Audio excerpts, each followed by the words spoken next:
I had heard about the Steiner brothers, Scott and Rick, and their popularity as they came out of the University of Michigan into professional wrestling and the way they've come along. And I saw them just recently, and now I know why they are so popular in Chicago. They did a superb job.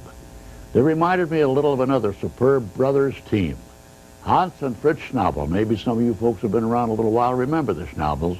Hans, very strong, Fritz, very strong and very agile. They were great. They did a wonderful job. And not without a little bit of a temper here and there. On the Golden Gate Bridge out in San Francisco one time, some guy honked his horn and honked his horn and honked his horn behind Hans, who got out of it, got out of his car, picked the other guy's car up and tipped it over and drove away and left the guy on the bridge. True story. Hans and Fritz Schnabel, welcome to Wrestling, the Steiner Brothers. I'm Jack Brickhouse. Hope you enjoyed this little Brickhouse bonus. Well, I'm sure we all remember having heard or read at one time or another that wrestling is 5,000 years old. That's documented historic fact. Thousands of years now have gone by, and finally television and wrestling discovered each other. And you know something? They were made for each other. Television, of course, is a monster for material. You could take all the facilities of Hollywood and radio and stage and news and everything. You still couldn't provide enough really outstanding fresh programming in the early days of television. Along came wrestling, an immediate hit, a guaranteed wonderful feature, high ratings, and believe me, they're going to stay that way for the very simple reason that, as I said, television and radio are made for each other. So, I hope that you enjoy it. I know I did. I did 3 a week at one time, and in addition to the same week, I do some boxing and some baseball. I'm Jack Brickhouse. This has been a little Brickhouse bonus. You know, the names for wrestling holds have always fascinated me. I'm listening to them today, like the Power Bomb and the Scorpion Deathlock. There are a couple of standards. When I was doing wrestling in the early days, if you didn't know a hold, you made up a name for it. And not only that, you'd hear it on the other guy's show a week later, or if he made one up, you're liable to lift it from him. We used to kid each other about that. Wayne Griffin, the other broadcaster, and I in those days. But in those days, our names were things like the Boston Crab and the Claw and the Sleeper and the Cobra Twist, the Step Over Toe Hold. I originated that one. The Figure 4 Leg Lock, I don't know where that one came from. The Claw, that was Vern Gagne's baby. And as I said, if you didn't know the name, make one up. Matter of fact, I think the first one I made up was the Pile Driver. That's got to be a first cousin to the Death Bomb, right? The Power Bomb. I'm Jack Brickhouse. You know, the popularity of wrestling during war times is an interesting thing. For that matter, the whole entertainment world does good business during times like these. In World War II, for example, the theaters did a lot of business. Why? Because of the stressful times and, of course, the worries and the nervousness of the whole picture. We have to get away once in a while, back away and get a chance to recharge that battery, get a little escape. And wrestling not only does that, but it also gives an added feature that other entertainment sometimes does not. It features strength, power, conditioning. Consequently, this is a wonderful way to recharge the battery. Hopefully, each of us in his or her own way will do just exactly that. We will be prepared as our country is prepared, and by golly, we're going to keep it that way. You know, wrestlers are great athletes or they wouldn't be professional wrestlers, and their background involves other sports sometimes. For example, football. Now, I think of football, I think of fellows like Bronco Nagurski, the Sheik, Dick Afflis, who's now Dick the Bruiser, became an All-American at Purdue, and now he's, of course, one of the great wrestlers of all time. Ron Simmons, who's certainly one of the greats. But the one who's caught our fancy lately is Flying Brian Pillman. Now, this guy is something. He was with the Cincinnati Bengals football team, and he was part of that Suicide Squad. You know, those kickoffs and all those punt returns and all those real tough jobs where you really can get whacked. Well, recently he competed in that Rage in the Cage, which caught my fancy, and that was our last pay-per-view event. And let me tell you something. He got wrecked up in that when he was punished in it. He was hurt. He's wrestling with a brace right now, but he's in there. He can take that punishment, take that heat, and he's beating guys right now, braces or no braces. This is Jack Brickhouse with another Brickhouse bonus. You know, I recently had a visit with Alexandra York, this very charming and very brainy girl who is now the whiz with computers. She's the one who's developed Terry Taylor into a computerized wrestler. And let me tell you something, she's turned him around 180 degrees personality-wise in that ring from what was more or less a kind of a toned-down young man to a kind of a villainous character, but a winner. That's the whole point. He's winning. He's knocking him off right and left. And Alexandra says, don't be surprised if someday you see two computerized wrestlers wrestling for the World Championship. It's entirely possible, the way this computer world, of course, is developing, and this is another breakthrough as far as we're concerned in the world of wrestling. As a matter of fact, don't be surprised, Alexandra tells us, if one of these days you also see a computerized tag team match. Now, I personally would really look forward to that one. That ought to be a lot of fun.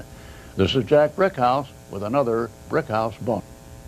I guess wrestling will always have its share of hated wrestlers, people the public just can't stand, that they just despise. They want to see them beaten every time out. Fellas like Ric Flair or Stan Hansen or Dan Spivey. But I guess the most intimidating, the meanest, the orneriest, the most vicious, most frightening fellow we have today is Sid Vicious. Here's a guy 6'9", 330 pounds. That one maneuver of his, the power bomb, you know, the one that puts opponents in the hospital, makes them be carried off on a stretcher, either a stretcher or a hospital gurney or something like that. Now, he's received a lot of stiff warnings from various officials at World Championship bouts, but he still continues to do things just that way. No wonder they hate him. But one of these days, with luck, we'll all be around, you and I, when he's carried out on his own stretcher. That'll be someday. This is Jack Brickhouse with another Brickhouse Bonus. You know, one of the most interesting men in the ring today, to me, is Beautiful Bobby, and I'll tell you why. Now, he was always considered one of the best tag team wrestlers around. One of the best. Got a lot of boos, but he was still outstanding. Now, Bobby's on his own. Question, what's going to happen with him? After many years of hearing the boos, of course, on that tag team, what about now that he's on his own? And you know what's happening? He's being cheered. The fans have taken to him. He's actually a little bit puzzled on how to take all this. He hasn't changed his style, not at all. He's still the great high-flying sensation that he always was. As a matter of fact, this guy flies like Superman, it seems to me. But we'll just have to wait and see what the future holds for him. There's no denying the talent is there. And when the talent is there, sooner or later, it will manifest itself. We're going to wait and see what happens to Bobby.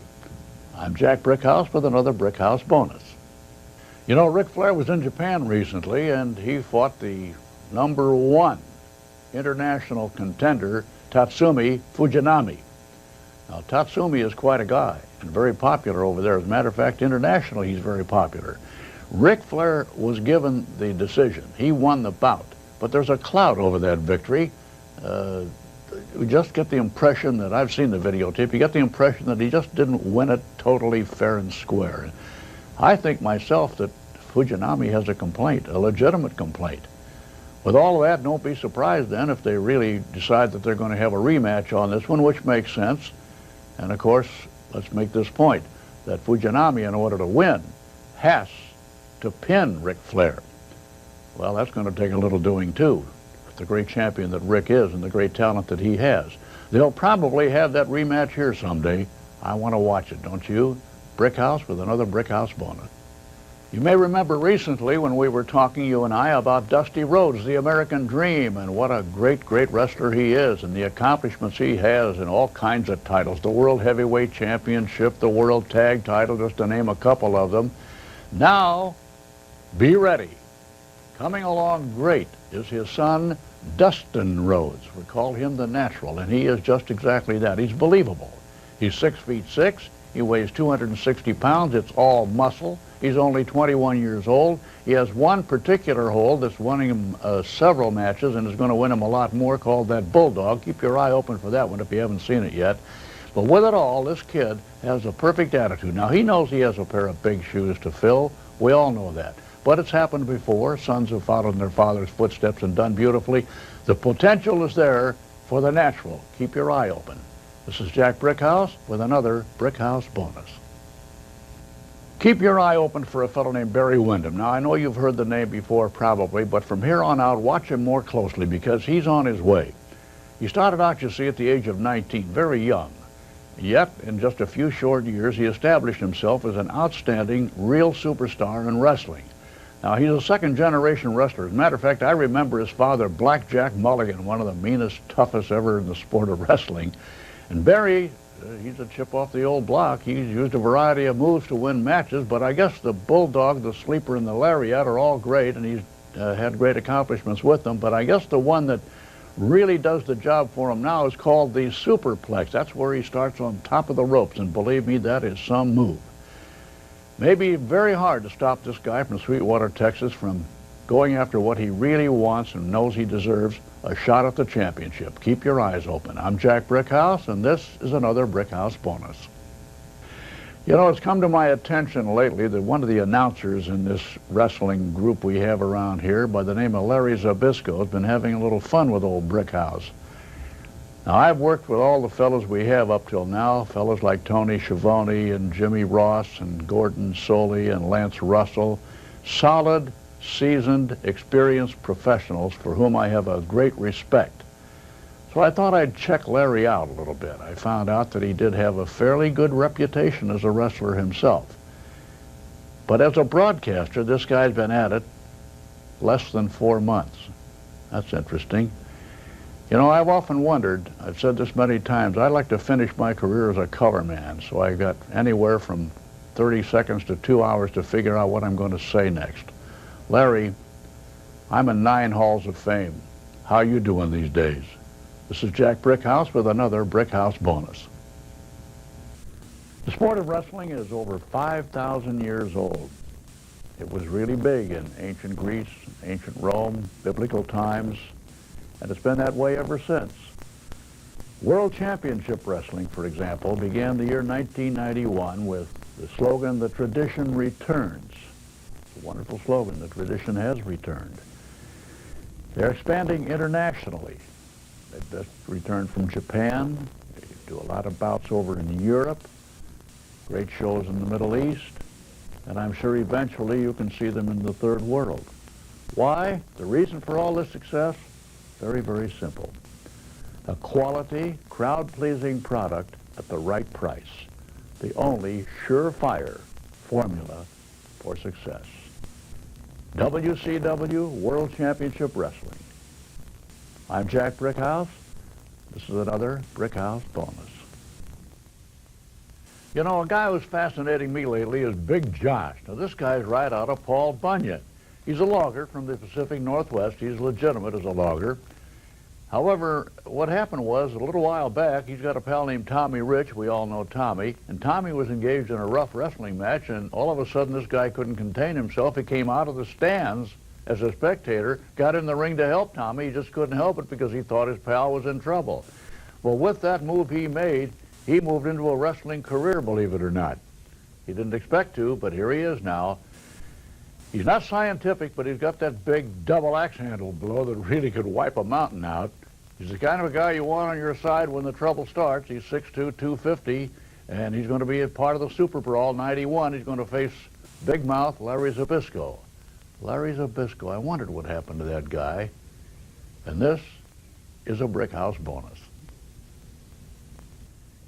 You know, one of the great things about the world of sport, and particularly the sport of wrestling, is every once in a while we'll see an event that has you talking for months and sometimes years later about it. Well, this took place not long ago when WCW came up with, boy, what an athlete this guy is, and what an imposing, dramatic figure, Oz. Here he is, 6'10", 330 pounds, all solid as the Rock of Gibraltar. And he's going to be one of the most popular figures, I think, that they're ever going to have in wrestling around here. This guy is really imposing. And now, of course, well, remember the movie The Wizard of Oz? Well, this is the new Oz, of course. And with him, we're going to have Merlin the Wizard. So between the two of them, watch for these fellows to entertain and really surprise you if you haven't seen them before with the dramatic impact they have on an audience. You've never seen anything quite like this on WCW, and this is a Brickhouse bonus. You know, of all the great athletes who have competed in WCW, one of the absolute greatest, maybe the greatest, was Magnum T.A. Remember him? Now, if a certain figure on our television pickups looks a little familiar around that ring, yes, you're right, that's it. That's Magnum TA. His career, of course, was cut short, almost his life, by a car accident back in 1986. Many of you have sent cards and letters, and you've been inquiring about him. Well, he works in the front office now. He's part of the action behind the scenes at WCW. And he's very, very grateful to all you wrestling fans for the great job you've done in making him want to keep on living and want to keep on being somebody in this business. There's no doubt that he was probably the greatest champion of all time. Could have been the world champion. Even though he's not wrestling anymore, he is physically okay, and for that, we're grateful. This is a Brickhouse bonus. Remember a few months ago I talked to you about beautiful Bobby? Now, I'm not the world's greatest judge of athletic talent, but this is one time I was right. Sure enough, he has become the world's television champion, and in so doing, of course, he now has a chance to go on to even greater heights and go after Ric Flair, the Nature Boy's world heavyweight title. It's a match that has been greatly anticipated and I'm sure will take place very soon. Both men are two of the best conditioned athletes I think I ever saw in my life, and I mean superbly conditioned men. Good luck to Bobby, good luck to Rick. They're a great combination. In the ring, they're going to be an even greater one because both men are considered pretty evenly matched. Bobby's from Huntsville, Alabama, and Rick is from Charlotte, North Carolina. So not only is the world heavyweight title going to be at stake here, but also the bragging rights from the Deep South. And down south the Mason-Dixon line, that's important, and this is a Brickhouse bonus. Well, one of the real hallmarks of a great champion, a real solid pro, is the ability to keep coming in the face of adversity. And that's what's happened now to Lex Luger. Lex keeps propelling himself into that picture. He's done it again with that win he had over the great Muta last week.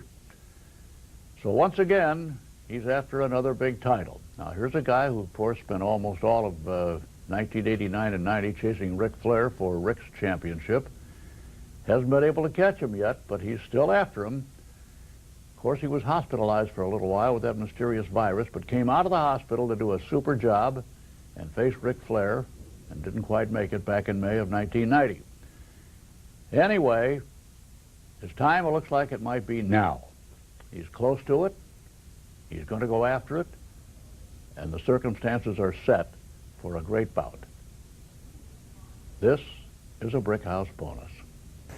A little while back, I tuned in my television set to catch part of the WCW wrestling show, and I thought maybe something was wrong with the vertical on my picture because the guy I looked at walking in the ring turned out to be El Gigante.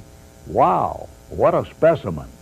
7'7". I found out he's 450 pounds. He's got hands that are unbelievable. They really are. No wonder they call that the claw, because that's precisely what it is. And all of a sudden I see this guy grab Ric Flair's hand in the ring, and he's got Rick screaming in agony. This is unbelievable. This guy is not even a member of the human race, I'm saying to myself. Well, I guess he is. He was a very famous basketball player, as a matter of fact, in Argentina, and I can understand why.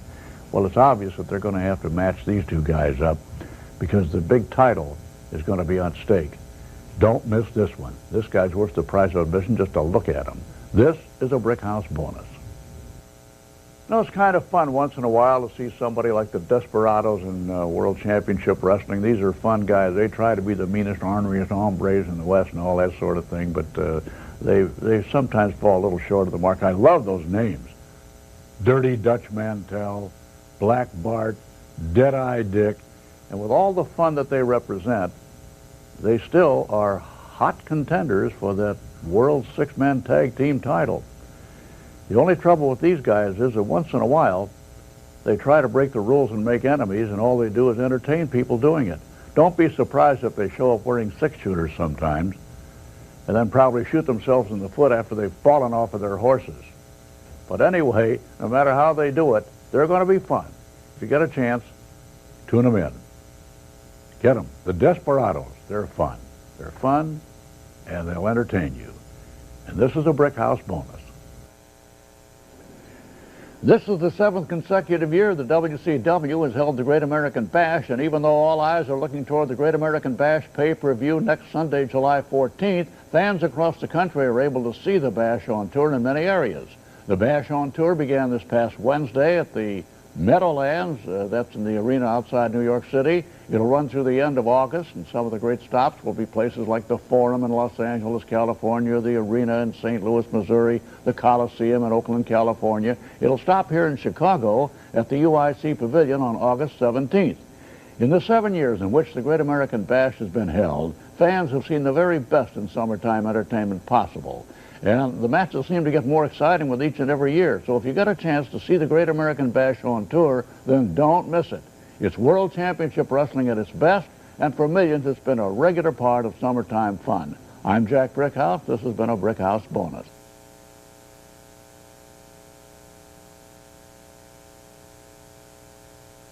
Tomorrow night, all eyes will be on Baltimore as WCW's Great American Bash pay-per-view is held once again. World Championship Wrestling will have 11 big matches, some interesting interviews, and as always, the best in sports entertainment. You know, back about a month ago, I talked about Lex Luger and how the Great American Bash would be the biggest opportunity in his career. Well, the time has arrived for Luger. He seems to be focused, poised, committed. He's been there before, but never has he been as prepared as he is now. And I want to say to Lex, young man, you've worked hard to get back into this position. We're all behind you. We wish you the best of luck.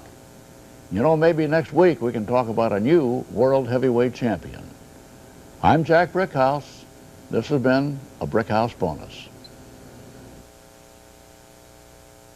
Congratulations to the total package, Lex Luger. Last Sunday in Baltimore, he saw years of dedication and hard work pay off. He became the new WCW World Heavyweight Champion. And as any champion will tell you, things are now going to get more difficult for Luger. The challengers will be coming at him from all sides. Now, he's held the title for less than a week. Athletes such as Barry Windham, Arn Anderson, Diamond Stud, Stunning Steve Austin, and the former champion Ric Flair have been quick to get a title shot, so we all knew what Luger was capable of, and he didn't let us down. So now we're going to find out what he's really made of. The test of a true champion is to be able to hold on to the title regardless of the adversities.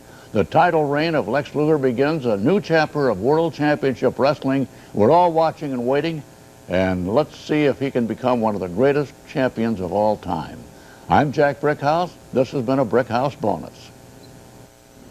You know, there's been a lot of talk in WCW about the masked man called the Yellow Dog. And most of the talk has come from Barry Windham, who of course claims he's Flying Brian in disguise.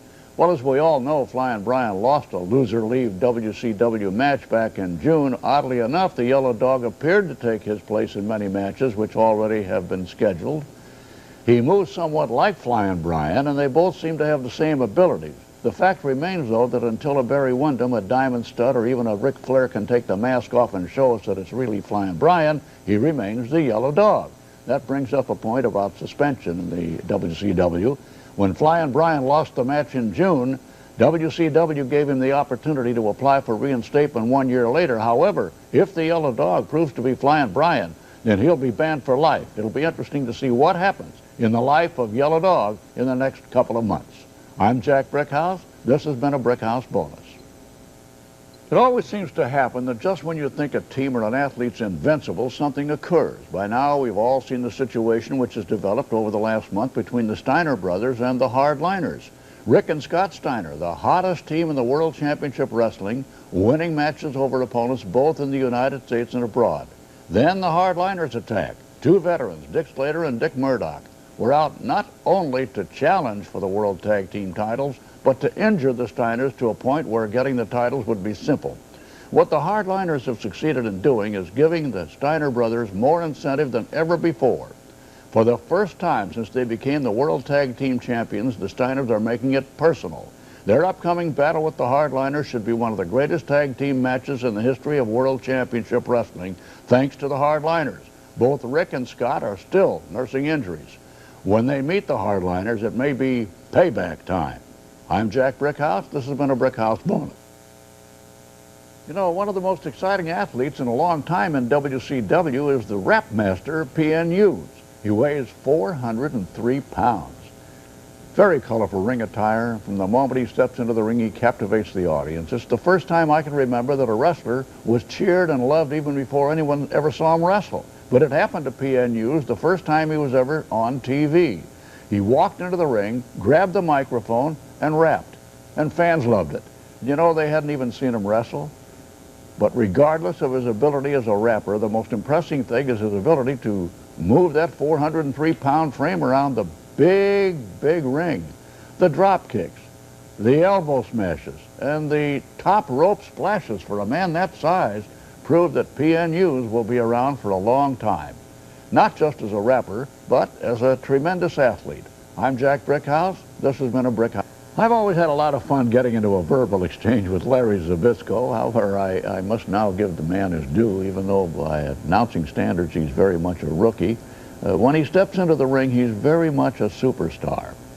He's now formed the Enforcers with Arn Anderson, a team which is rapidly making its way to the top.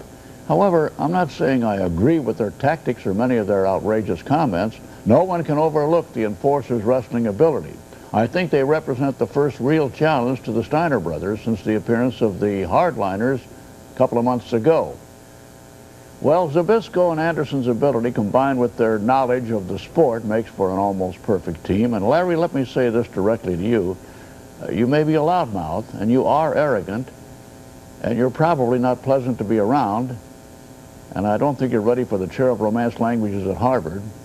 But you are a fine wrestler, and you can obviously back up what you say. I'm Jack Brickhouse. This has been a Brickhouse Bonus. One look at Johnny B. Bad, and it's obvious whom he reminds you of. Aside from the obvious facial resemblance to singer Little Richard, he brings back memories of the legendary Gorgeous George, an old friend of mine. Johnny B. Bad is certainly a very visual athlete. There's more to him than just the prancing and smiling and out-of-the-ring antics, none of which hides his athletic ability. Gorgeous George had much of the same talent.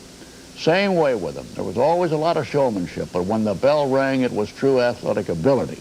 I feel Johnny B. Bad will be a real force in WCW during the remainder of 1991.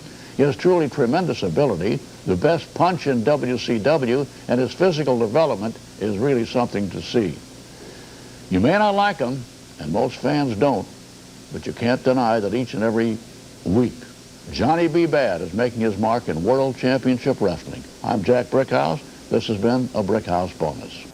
The most disturbing thing about stunning Steve Austin is his valet, Lady Blossom.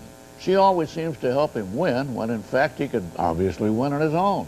Now here's truly one of the most talented athletes in World Championship Wrestling. He entered WCW on May 13th, and 3 weeks later he was the new WCW World Television Champion by defeating a tremendous competitor, Beautiful Bobby. But it's obvious that having Lady Blossom interfere at ringside is a part, I suppose, of the game plan. My question is, why? He obviously could win matches on ability alone, but he'd rather take the easy road, I guess, and, well, I don't know. There have been many instances in WCW where an athlete who lacked ability relied on his manager or valet's interference, but that's certainly not the case with Austin. He has tremendous power, good speed, great ring awareness. I challenge him to win on his own ability and keep Lady Blossom at ringside to cheer and encourage.